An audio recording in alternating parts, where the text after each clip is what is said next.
There's a decent chance that you've never heard of Azerbaijan Airlines, or the country of Azerbaijan itself, or the capital Baku. But hidden here in plain sight, I found a gem of an airline. A sapphire, to be more specific. Finding relatively small full-service carriers that over-deliver is truly one of the joys of this job. From Bhutan Airlines to Fiji Airways to Oman Air and now Azerbaijan Airlines, or AZAL as they're commonly known. This is a small but mighty airline that is just put together and focused, and that comes off in spades throughout the customer experience. By the way, if you're ever curious how much I paid for this or any other flight, or any of the equipment that I use on a daily basis, you'll find all of that in the description below. Let me welcome any of you that might be new to the channel. My name is Kevin. I'm here to give you a self-funded and honest look at some of the best, most unique, or simply most popular airlines and hotels in the world, which I've been bringing to you full-time for going on 5 years. I'd love for you to know more about how I do things on the channel, so simply scan the QR code or check out the hundreds of videos on the channel. Let's get into the trip report.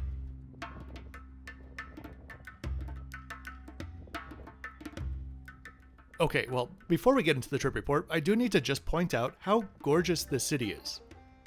Despite my last flight's efforts to keep me indoors all day, I'm glad I was able to spend some time just wandering around. It's such a unique city at a cultural crossroads that not many places can match.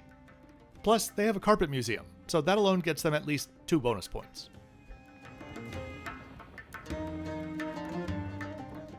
My flight was an early morning one, and so we enjoyed early moments of the sunrise on the way there. The airport is to the northeast of the city, and while it's not a significantly busy one for passengers, it is a mini powerhouse for cargo airlines, with the 2 Silkway cargo airlines being based here in Baku.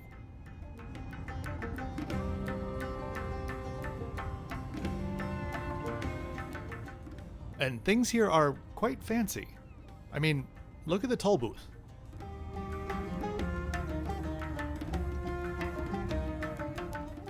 We are at Terminal 2, which was opened in 2014, now serving full-service international flights.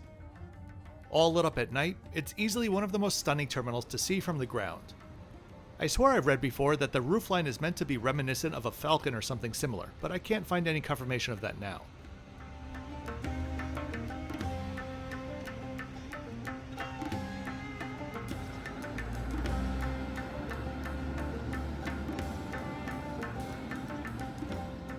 Not to be outdone though, the original terminal, opened in 1989, is a beauty in its own right.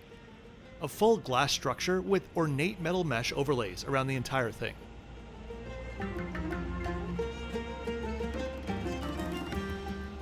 This is of course the home of Azerbaijan Airlines. I've been using the word, or phrase, bucket list a lot lately, and AZAL is another one to get checked off. I really wanted to visit Baku, but why did I want to fly on AZAL so badly? Because their aircraft are so freaking beautiful. Top 5 liveries of all time, I think. Inside, the terminal is just as bright and sparkly as the outside. Designed by Turkish group Autobahn, this place is clad to the gills in diamond-shaped pieces of white oak.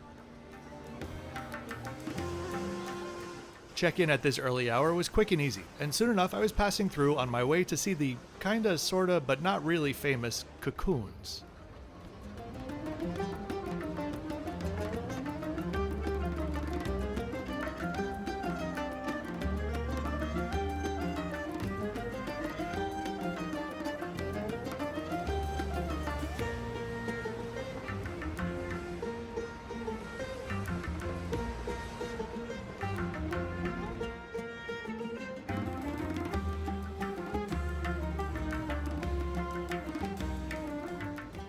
I think it's a little bit odd to put a cafe inside a cocoon, but hey, to each their own.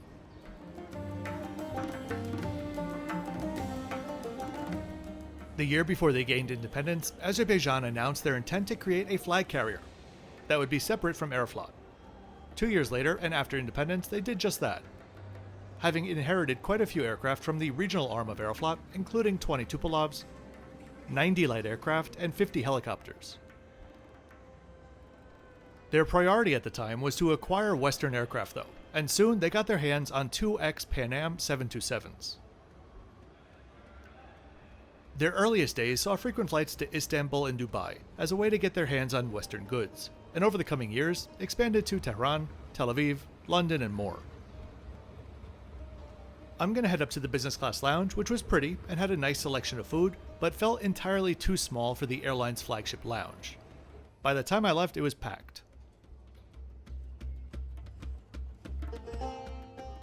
Originally state-owned, in the 2000s, the airline was taken private and ended up in many of the same hands of the political elite that had influence over the airline previously. To be honest, it sounds like the makings of the classic government-owned to then private company that became overrun with corruption, etc., etc., etc. But that wasn't the case here. AZAL has been known to be a very well-run airline from its inception through until now.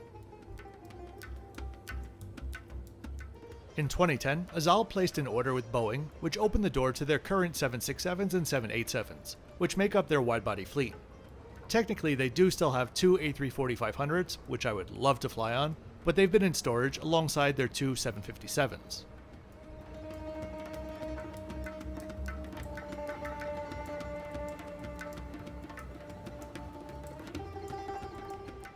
They're really giving me some strong Newark Airport vibes with the seating here.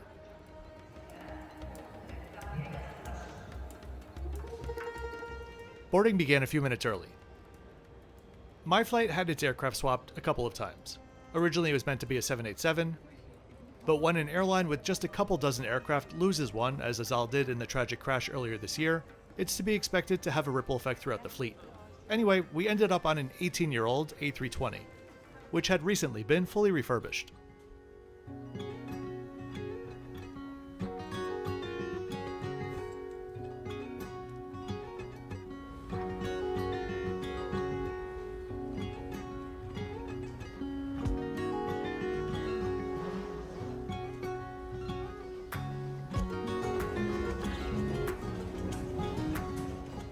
Here's our first clear view of the livery, sporting all blue in a nod to the Caspian Sea which surrounds Baku.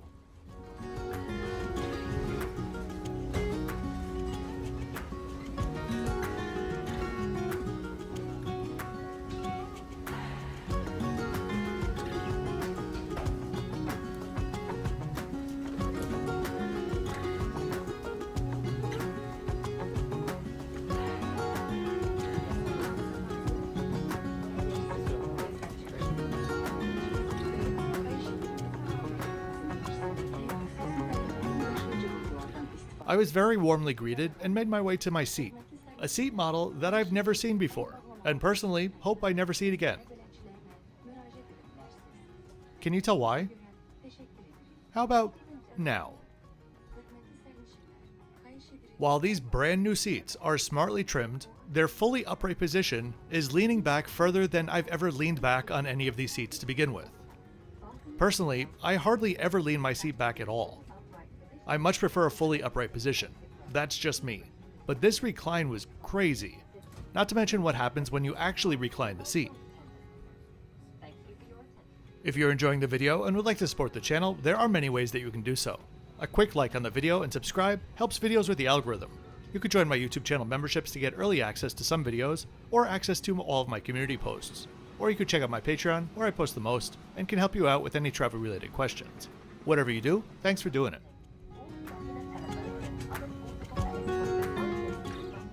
One unique feature was that the seat base could be lifted up an inch or so to give you better thigh support. And there was also a leg rest.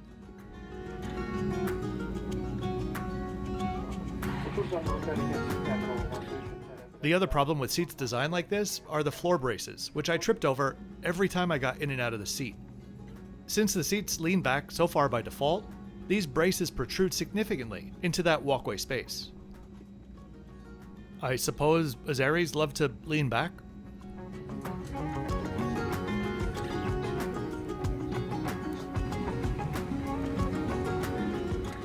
The rest of the flight, though, was near flawless. Oh, except for the tray table, which meant I needed to eat on my tiptoes so the tray of food didn't slide off. The crew passed out bottles of water, warm nuts, and a choice of pre-departure drinks. Orange juice, water, or a lemon mint drink, which I chose. Along with a seriously hot towel.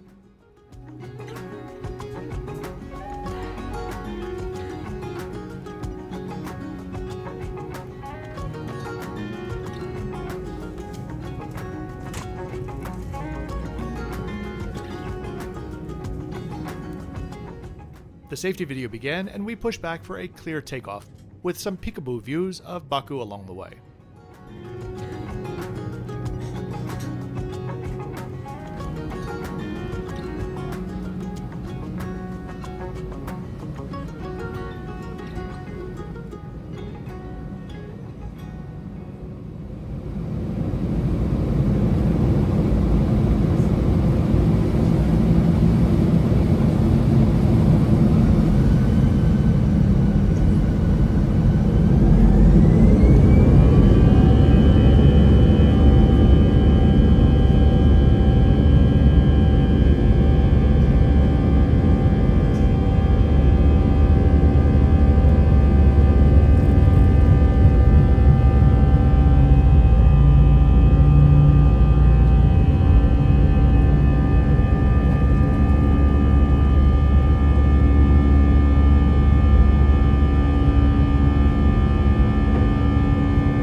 Let's check out the comfort items on board. The pillow is a bit on the small size, but nice and firm, and was definitely used on this flight to keep me propped up. The blanket was a cozy, lightweight fleece.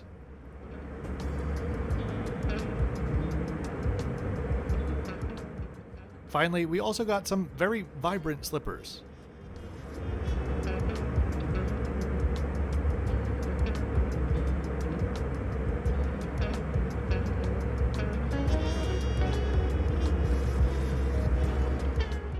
Tables were set, and the meal service began with a coffee and drink service.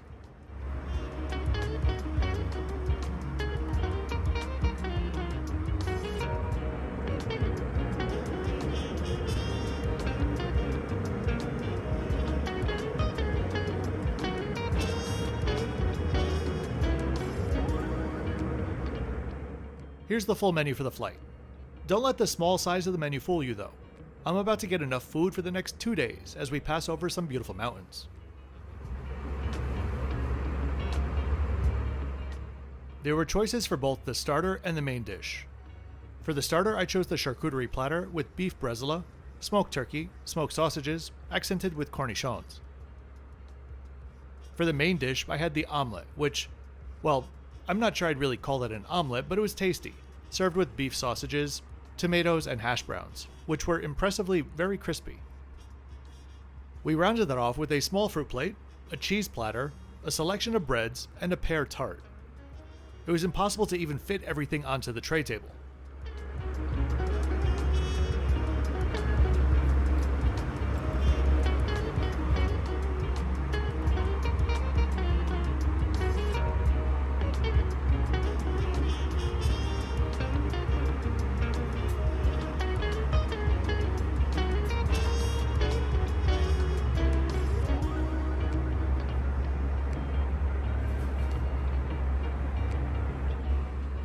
I really loved the cutlery too.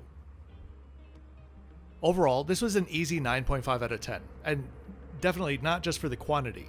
It was all well seasoned, hot, and high quality as well. For entertainment, I prefer the views, but there was also streaming entertainment available for your personal devices.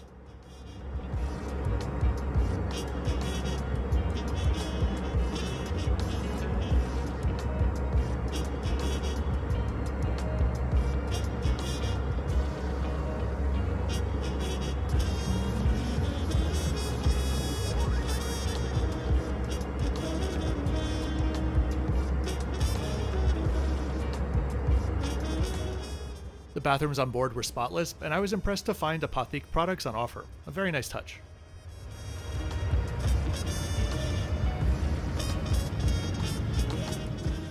Service on board was incredibly hospitable. I reckon I could have asked for an entire second breakfast and they wouldn't have even flinched. Just genuinely a very warm and attentive crew. I'll leave you with some views of the entirety of Istanbul as we circle around and land from the south.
So Azerbaijan Airlines really surprised me.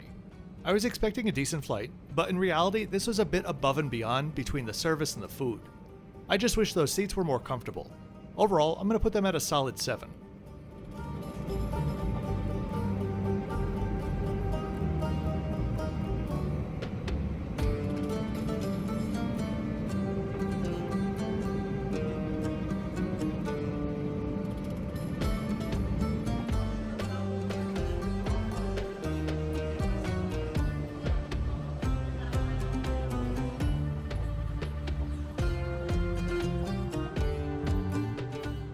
And we end things off with a beautiful view of our aircraft.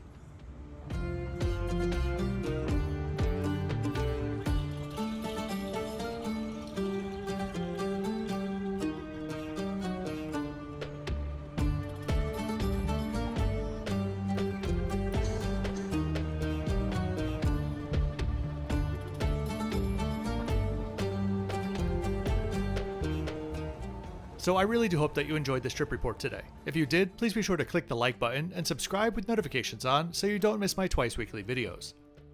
I'll see you next time for a bit of a second look farewell video. Probably not what you think. As always, thanks for watching until the end.